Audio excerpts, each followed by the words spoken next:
What if the Jedi never learned of the clone army on Kamino? Let's explore the depths of it in the video. As Dooku gives the order, hundreds of battle droids open fire, and every Jedi in Petranaki arena is cut down.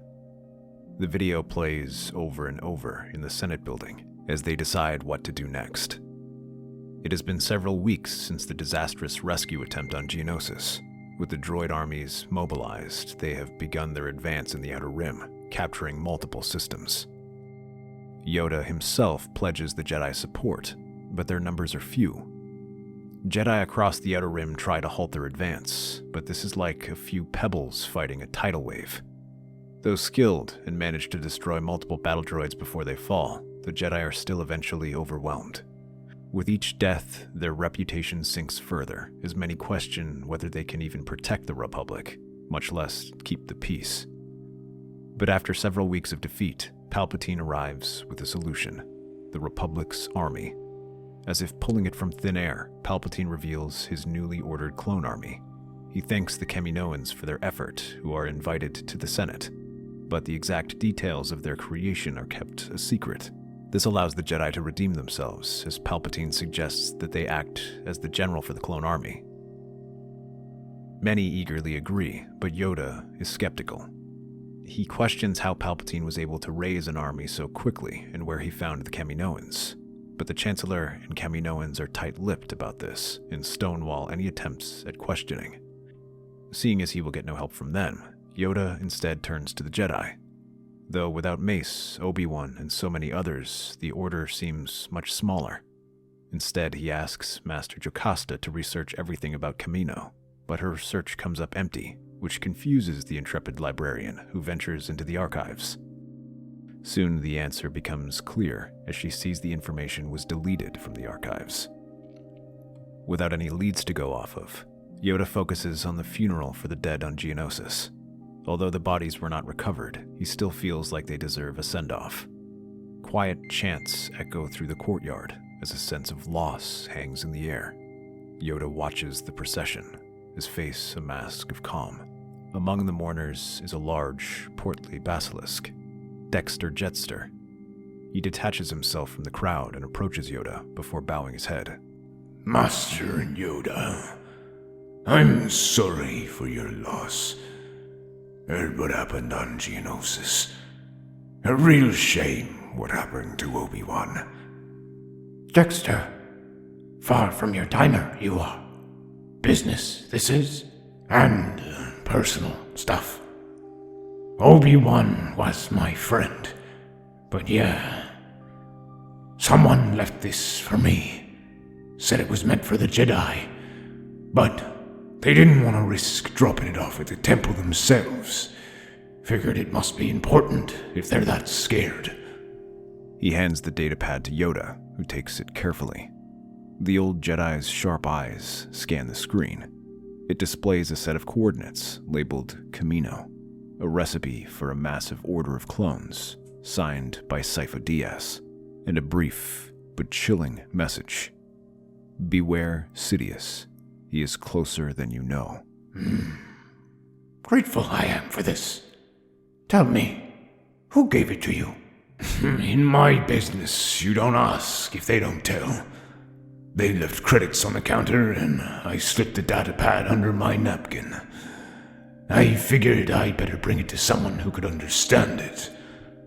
The two shake hands before Dexter heads off. With this information, Yoda and Adi Gallia head to Kamino to investigate the matter personally. As Master Sifo Dyas is supposedly a Jedi, they frame their trip as a negotiation to discuss the clone army moving forward. Master Gallia is a famed negotiator, and her presence lends credence to this idea. Although they expect to be greeted with suspicion, Prime Minister Lamassu himself comes out to greet them, spreading his arms out, but Yoda notices the suspicion in his eyes. Greetings, Master Jedi. Welcome to Kamino. A pleasure it is. Much we have to discuss, especially with the war raging. Indeed. I am very pleased that the Chancellor has agreed to finally deploy our clones. Now the galaxy can see just how effective they truly are. Lamassu guides them through the facility, his tone proud and confident. Below, young clone cadets spar in combat drills, while older ones don armor and prepare for deployment. Others are conducting live fire drills, using jetpacks, or studying tactics. As you can see, our clones are the finest soldiers in the galaxy. Accelerated growth and rigorous training ensures readiness to deploy. We will have thousands more to deploy soon. As you can see with their success on Ryloth and Malastare, the clones are the perfect soldiers. Indeed. Your ability to get them to the front quickly has been a great help. How do you manage it? Artificial aging. They age faster than normal humans. While some lesser cloning facilities will age their clones 5 or even 10 times faster, we found the sweet spot. Clones age twice as fast, giving them time to train and allowing them to be deployed within the decade. Yoda's ears twitch, catching on a detail. 10 years, you say?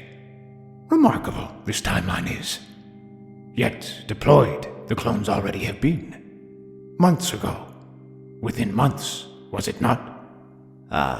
Yes. The initial order was placed many years ago by your Master Sifo-Dyas, long before the current crisis.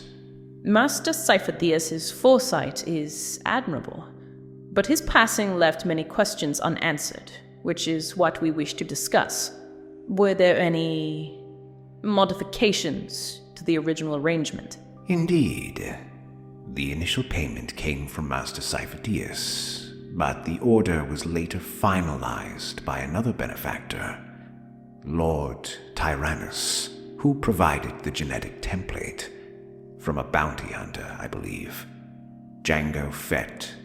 Yoda exchanges a sharp glance with Adi. The name now sounds alarm bells in his head as he recalls the bounty hunter who Mace Windu killed. But he does not let his surprise show and continues talking. Tyrannus, you say? Unfamiliar this name is. Know you more about him? A man of great means and influence, though he preferred to remain discreet. Apologies, Master Yoda, but it is against our policy to disclose such private information of our clients, especially those who have been most generous. The two nod their heads in acknowledgement, apologizing. This seems to placate the Prime Minister, who offers them lodgings within Tipoca City. But once they're alone, the two begin discussing everything they just heard. Although they know nothing about Tyrannus, they both feel the name reeks of deception, and his presence only raises more questions. While they believe he is part of the CIS, being a bounty hunter may mean he could be working for someone else entirely. The two of them understand they must look deeper into this, but they also know that they cannot rely on the Kaminoans for answers. So instead, they must look for information under the table. The next day, Adigalia meets with Kaminoan officials to talk about the war effort. She talks about coordinating by sending a Jedi representative, how they can finance future efforts, and handling logistics for their equipment. All of these conversations last for hours, keeping them occupied while Yoda slinks through the city. Tipoca City is a maze of corridors and laboratories, leaving Yoda confused and wandering around. It could take years for him to find the security archives, but the Force guides him, pulling him in the right direction until he reaches one isolated corner of the city. He waits for the clone guards to disappear down the hall as they complete their inspection before looking through the archives. Yoda searches through the data, trying to find any mention of Lord Tyrannus. Most of the events happen years ago when a figure draped in a heavy cloak arrives. This obscures his features, but his outline is human, and Yoda has an inkling of who it might be. Most are normal discussions, providing the genetic template, receiving updates on the clone's training and readiness, and talking about their deployment. Yoda looks through them and then frowns as he notices an update that takes place much later. Just a few weeks ago, in fact. Here, Tyrannus arrives, his voice and appearance still obscured as always, but the orders he gives are clear. It is time for the clones to be deployed. But before he departs, Yoda's eyes widen as he sees Tyrannus heading toward his quarters and then leaving a holodisk under his bed. Yoda's eyes widen as he slips out once again and heads towards that room he saw in the archives. This time, he doesn't need the Force, as he memorized the coordinates from the archives. The room is pristine, with its sleek, sterile Kaminoan design, yet Yoda feels the faint echoes of the dark side lingering in the air. He hobbles to the bed and kneels to reach beneath the mattress. His clawed fingers brush against a metallic object. He pulls out a holodisk, its surface dusty but still usable. Activating the holodisk, a figure shrouded in shadow appears. The voice is altered, deep and mechanical, obscuring its natural tone. To those who find this, know that my actions have been complicated. The Jedi Order's demise is not yet complete, but I regret the role I have played in its downfall. The events on Geonosis, I had known they would come one day, and yet I cannot help but regret seeing it myself. I cannot undo what has been done, but I can offer this warning. Trust not the Republic, nor its leaders. The path ahead is clouded. But if this recording reaches the right hands, perhaps balance can still be achieved. But beware of a shadow deeper than you can imagine. Beware, Sidious. The figure leans closer to the holorecorder before shutting it off. Yoda sits in silence for a long moment. The faint presence of the figure lingers in the room like a whisper in the Force. His ears twitch, and his brow furrows deeply. He rises, leaning heavily on his cane, and leaves the quarters. The path is clear, but the task is not his alone. Yoda returns to his quarters just as Adigalia finishes today's negotiations. Once they are alone, the Jedi send a message to one of the best Jedi trackers, Quinlan Voss, with orders to track down Dooku and ask him about his role in the clone army. Even though Dooku is now the head of the CIS, he still makes sure to keep his presence hidden. He only appears during selected public events or to oversee Parliament. This gives Quinlan a challenge as he tracks Dooku down. Taking whatever scrap of information he can find, Quinlan starts on Sereno, where he uses his psychometric ability. He touches various objects, piecing together clues about Dooku's recent activities. This leads him to Raxus Secundus, where the CIS capital is based. There, he infiltrates the capital as a merchant to ask around and zero in on the Count's location. He eventually finds a lead in a rich estate owned by one of the politicians. He slips into the mansion under the cover of night, but as he approaches the main hall, a voice calls out. You are bold, Master Voss, but predictable. Quinlan whirls around, igniting his lightsaber. Dooku steps into the dim light of the chamber, his curved hilt already in hand, but not yet ignited. Beside him are two Magna Guards. Cut the games, Dooku. I know you're Tyrannus. I know you're behind the clones and the attack on Geonosis. Then we have much to discuss. I will tell you everything. Quinlan hesitates, lowering his lightsaber slightly. Dooku motions for the Magna Guards to step back, retreating into the shadows. You expect me to believe that after everything you've done, you've suddenly grown a conscience? Spare me the act. It is no act, Master Voss. I admit I did orchestrate this war, but after Geonosis, I began having doubts. I knew the battle would end that way, but it was a different thing to see it. To watch the Jedi I served alongside be cut down like cattle. Their lives sacrificed for a war they did not start. I wondered whether this future I imagined was truly worth this cause.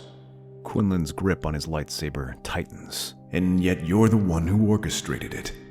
You're Tyrannus. You worked with this Sidious to create the clones and plunge the galaxy into chaos. I will not deny my role. Yes, I aided in creating the clone army. I believed it was necessary to strengthen the Republic against corruption.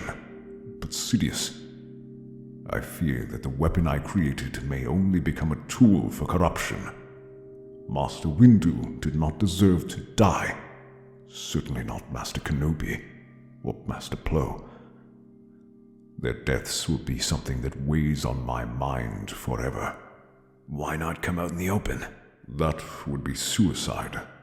The moment I reveal myself, Sidious will strike. He is always watching. That is why I kept my identity a secret. Even now, I fear he might be plotting something. Yoda believes I am lost to the dark side, a servant of evil. I could not come to him directly, but I am glad you are here now, so that together we can stop this. Before Quinlan can respond, a transmission comes through Dooku's datapad. The Count glances at the screen, his expression darkening. It seems the Kaminoans have discovered your friends. So, what do you say, Master Voss? Lama Su stands over Yoda and Aligalia, their hands bound and flanked by armed ARC troopers. I must say I am shocked, Master Jedi. You have committed an act of espionage unprecedented in our civilization. I would have thought such actions were beneath ones of your stature. The Jedi Order, it seems, is not as noble as it claims to be. Seek truth, we do. Shrouded in lies, this operation is. The truth is that the Republic has greatly benefited from our work, and yet here you are, attempting to discredit us. This sabotage will not stand. Prime Minister, you're being deceived. The very army you've built is part of a far-reaching plot that endangers us all, including Kamino. Enough. Spare your talk for the Senate. Palpatine has already called you to be brought before them. The Senate shall decide your fate. But I must warn you, we have many friends there, and they shall not take kindly to this. Palpatine leaps at the opportunity to discredit the Jedi. With this revelation, it offers the chance to fast-track his plans and remove the Jedi as an obstacle immediately. In the Senate chamber, Palpatine stands tall before the gathered senators. Honorable Senators, I come before you with grave news. 2 Jedi Masters, Yoda and Aligalia, have been caught committing espionage on Kamino. They attempted to sabotage the cloning project, a betrayal not only to the Republic, but to every life these brave clones have saved. Gasps rippled through the chamber. Some senators exchange shocked glances, while others nod in grim agreement. This act of desperation reveals the truth. The Jedi, unwilling to accept their failures during the Battle of Geonosis, now seek to undermine the Republic's only hope of victory to maintain their position as our so-called peacekeepers. But fear not. Measures are already in place to ensure our safety. Effective immediately, I am authorizing a siege of the Jedi Temple to root out any further conspirators. The chamber erupts into chaos, some senators loudly supporting Palpatine's decision, while others voice hesitant objections. Crimson sunlight filters through the stained glass windows as Shaak Ti stands at the gates, her lightsaber ignited. Beside her is Master Jocasta, who listens to the sound of marching clone troopers. With the war raging, so many Jedi were sent to the front lines, leaving them outnumbered. Now the pair can only watch as they look at the force of Padawans, inexperienced knights, and a handful of masters who are left to guard the temple. Blaster fire erupts, cutting through the tense silence. The Jedi scramble to defend their home. Younglings are ushered to safety as the clones breach the entrance. Shaak Ti deflects the first wave of blaster bolts, while Jocasta joins in the fight, directing the Jedi where they are needed. The clones press forward, relentless in their assault. The temple, once a sanctuary of peace, descends into chaos. This news spreads to Dooku and Quinlan about the clones turning on the Jedi. Dooku immediately knows what is happening and orders his droids to protect the Jedi and save as many as they can while the two form their plan. The first is to head to Kamino to try and deal with the clones and rescue Yoda. Rain batters the windows of Tapaka City as Count Dooku strides into the Prime Minister's chambers. Lama Su stands at his desk, blinking in surprise but saying nothing. Clone guards stand stationed near the walls. Prime Minister Lama Su, deactivate the inhibitor chips immediately and relinquish control of the clones. You misunderstand the situation, Tyrannus. You no longer have any authority here. The clones now serve the Republic. I orchestrated this army's creation. I am entitled to its control. Indeed. You did entrust us with this army. And now that Chancellor Palpatine commands the Republic, we answer to him, not you. And the Senate would also agree. If they knew your true identity as Lord Tyrannus. The threat hangs in the air. But before Dooku can respond, the doors to the chamber hiss open. Lama Su's head snaps toward the sound just as Quinlan Voss bursts in, his lightsaber ignited and casting a green glow across the stark white room. He throws the clone guards back as Yoda and Adi Gallia rush in. Distracted you are, Prime Minister. Mistake this was. You will deactivate the chips. If you refuse, Kamino will suffer the consequences of aligning with a Sith Lord who views you as expendable. The chips are integrated into the clones. Disabling them would require direct access to the central controls. You can find them below. Adi Gallia remains behind to keep an eye on Lama Su, while the others rush off to activate the command codes and return to Coruscant. The Jedi Temple stands eerily silent as the siege drags on. Shaak Ti and the remaining Jedi Masters assemble to prepare for the next attack. But as they discuss their plans, a young Padawan reports surprising news. The clones are leaving. The Masters rush to the terrace overlooking the central courtyard. Below, battalions of clone troopers march in formation, their armor glinting in the city lights, advancing away from the temple as they march the way they came. Most return to their barracks, but one battalion marches straight toward the Senate building. As they watch them go up, Shaak Ti suddenly receives a transmission from Yoda. Her eyes widen as she reads the data he sends, and she immediately announces that she must go. The Senate building is in chaos as they wonder what just happened to their clone soldiers. Palpatine tries to calm them, but they are interrupted as the doors burst open and Master Shaak Ti appears. I have your answer. You have been betrayed. Her voice is nearly drowned out as dozens of senators call for the troopers to arrest her, but she raises her hand for silence. Master Yoda sent me intelligence from Kamino. Data you will find very interesting. The Kaminoan records confirm that the clones were commissioned over a decade ago before this war even began, contrary to what Palpatine claimed. As for their behavior, the data also claims that they are programmed with inhibitor chips that allow them to follow the Chancellor's commands. The Senate falls into stunned silence as realization dawns. The full implication of this hits them hard. This means that the Chancellor had been building a private army. The Senate chamber roars with indignation as Shaak Ti's words sink in, some shouting accusations, others demanding immediate action. Bail Organa stands, his voice calm but firm, cutting through the chaos. This evidence cannot be ignored. If the Chancellor has manipulated this war and turned the Republic's army against us, then he must be held accountable.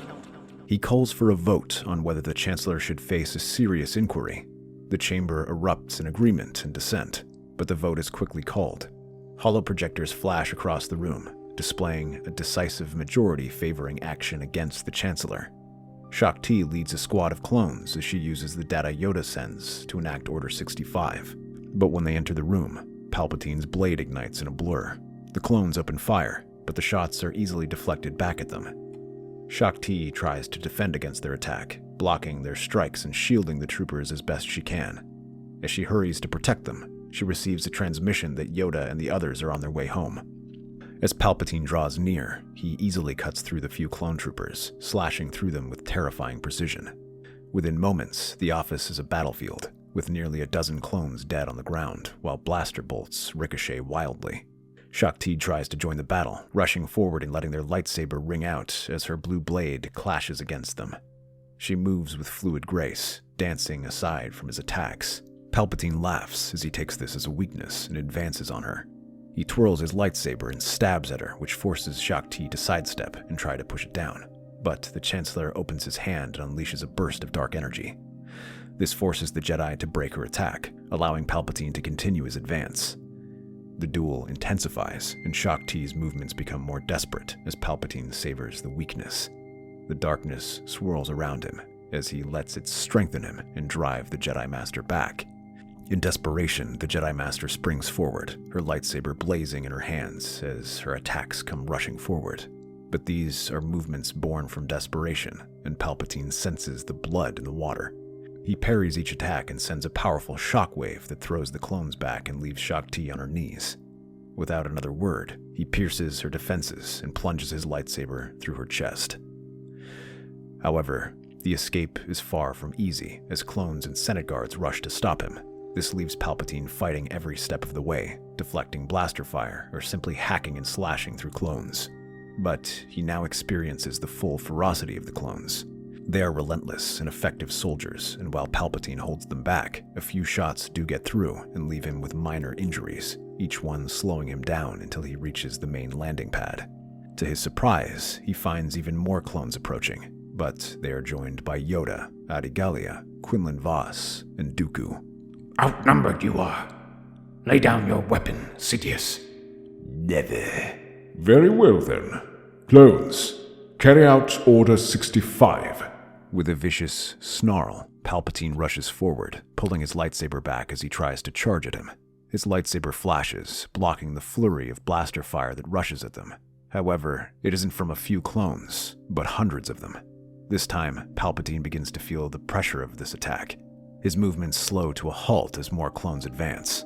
They continue to advance, even as some begin to fall. Some blaster fire starts to strike him. They hit his shoulder, leg, and arm, and each attack sends him stumbling back as another hits him in the stomach. Palpatine's eyes widen as he stares at them, before a final flurry of blaster bolts from the very soldiers he created strikes him down. With Palpatine dead, Dooku immediately confesses to his crimes, revealing everything that he did and how Palpatine convinced him and lured him to the dark side. He explains all the actions he did under Palpatine's name to destabilize the galaxy. He also hands them the location of CIS bases and the deactivation codes for the droids, bringing the war to a swift end. For this, Dooku was sentenced to life imprisonment, only being spared execution because of Yoda. The Jedi Order suffered massive casualties and is now greatly reduced as a result of serving in the front lines of the war and embroiled in politics. Now that the Order is much smaller, Yoda begins directing them to serve in the areas where they are needed most and taking a more active role in the Outer Rim. There they begin compiling the cases of corruption they find and push more strongly for the Senate to take action. Seeing how close the Republic was to falling, the reformist faction grew stronger under Bail Organa and took action on these issues. That's our theory. The Star Wars universe is a galaxy filled with exciting stories and possibilities, and we love exploring them. If you want to accompany us on this journey to a galaxy far, far away, then please like, share, and subscribe to our channel.